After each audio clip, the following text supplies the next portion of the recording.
In this tutorial, I'm going to show you how to glow text in CapCut PC. The first thing you need to do is to come over to the text tab over here.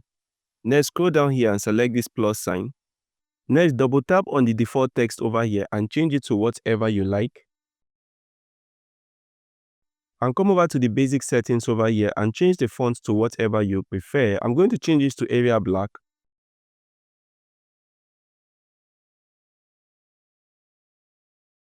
And adjust the font settings.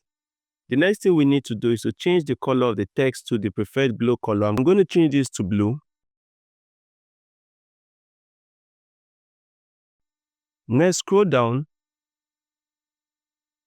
and come over here and check glow and set the color of glow to the exact color of your font over here. And come down and set your intensity to 50% and change the range to 100%. You can always change the color of glow. For example, if I scroll up over here and change the color of glow to white, I'll also need to change the color of glow to white.